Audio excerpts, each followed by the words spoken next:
2 years ago, I started making my dream game in secret, and this is what I've got to show for it.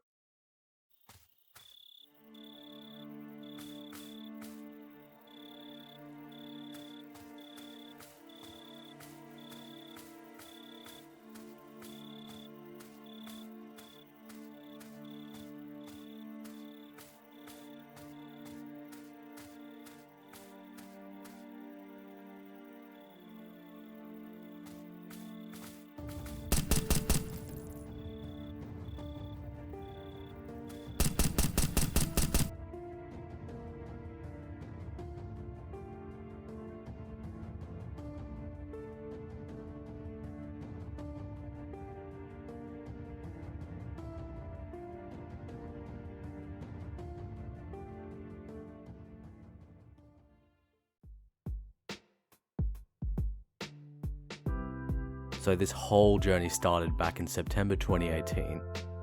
Back then I had a few fun projects that I had almost completed or almost finished, but nothing that I was really quite happy with. And at that point I'd been making games for 7 years for fun with nothing special to show for it at all. That's when I decided I was going to aim higher for this game, but I didn't want to sell the game on unrealistic promises that I might not be able to deliver on. So, you're probably thinking to yourself, why would he only start showing off the game 2 years after he started? Well, the main reason is, if I got halfway down the line and I had hit a problem, couldn't continue the project, then the only person I'd be disappointing is myself. And I've been on the other side to it, where indie devs running off with money or giving up, so I know how crappy that feels. There are 2 main reasons why I took 2 years to have something to show off for this game.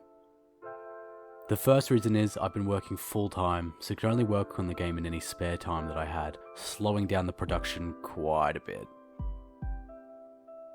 The second reason was, I hit a lot of problems early on with performance, so I spent months just simply boosting tiny bits of frames per second to get to the point that I was actually happy with it.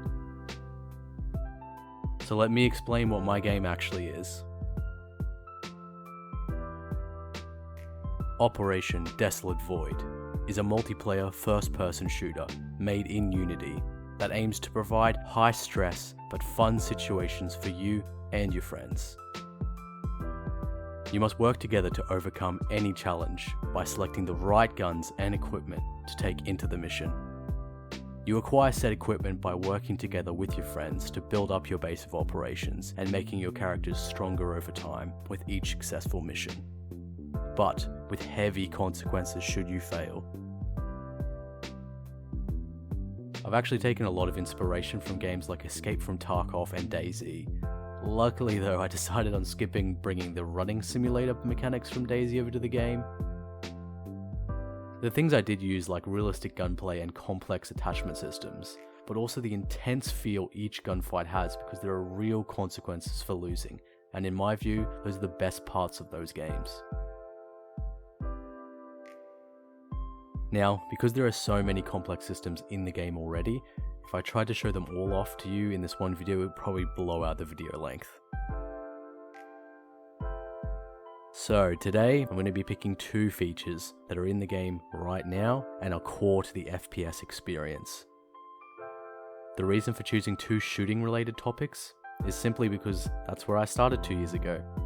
I knew I needed to start at the fundamentals, like actually making a first-person shooter. You know, shoot.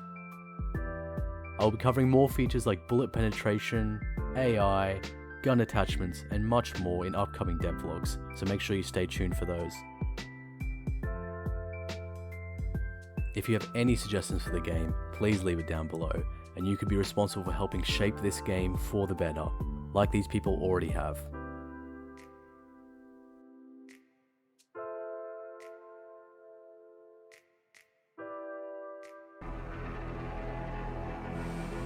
Bravo 6.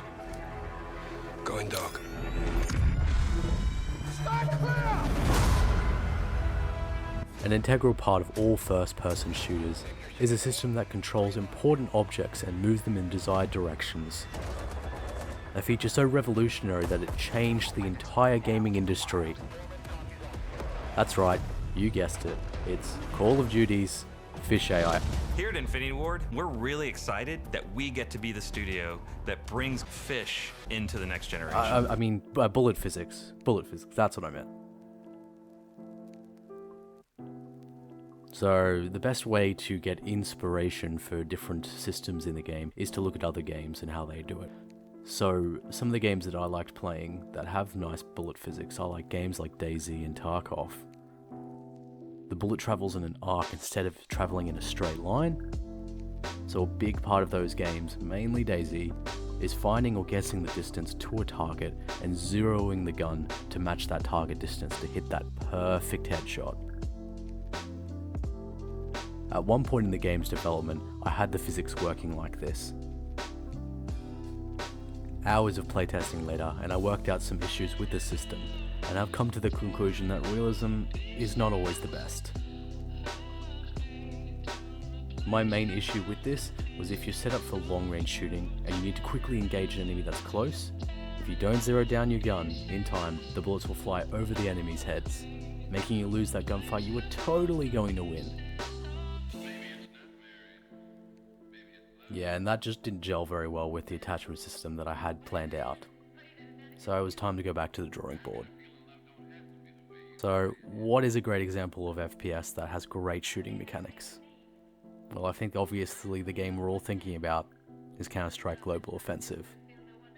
So, how do they deal with it? Well, they draw an invisible line from the fire point that instantly hits the target with no bullet travel time. This was also not ideal, as I wanted to make bullets real objects in the world. Plus, for the attachment system, I wanted you to be able to change ammo types and make it affect the bullet travel time. So my final solution ended up being to get all these great systems together. In Operation Desolate Void, the bullets will travel straight out of the gun and will travel a set distance without being affected by gravity. Then after that point, the bullet will drop. And what's actually really cool is what's happening under the hood. So I create a bullet in 3D space and proceed to shoot a raycast a short distance in front of the bullet. Then I move the bullet to that ray location, then restart the process again. This allows me to let bigger sniper rounds fly further without having to adjust for distance of the target. That means there'll be no zeroing in my game. Although, there is no reason why I can't add this in later on if enough people actually care and want it.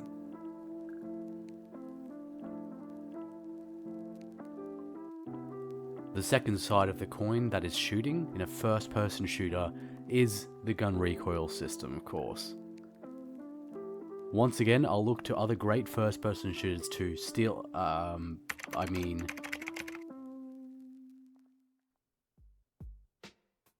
appropriate their ideas, that's what I meant to say.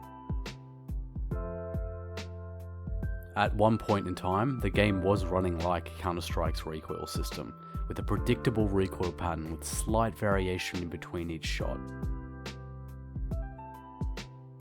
This ended up not working out well because my game isn't a competitive player versus player first person shooter where the player's performance can come down to who has committed the recoil patterns into muscle memory the best. Another key factor in recoil is camera recoil, like in PlayerUnknown's Battlegrounds, or animation recoil, like in Call of Duty's old games. The old COD games used to work by simply animating the gun to move up, but the player's camera remains completely still while shooting. This means you can stay shooting, with the only penalty being that you have a slightly worse time seeing the enemy as you're doing it. PUBG has both shooting animation and camera recoil, with the main downside to that game being just how much kick is on the guns. Because my game isn't a player versus player first person shooter, I can just lower down the base recoil of all the guns to make it more reasonable. So once again, I've ended up mashing game systems together to create something that I hope will fit the game a little better than just copying one system outright. The current system is as follows. Each gun has a left, right, and up-down variable that controls how much recoil to apply to the camera.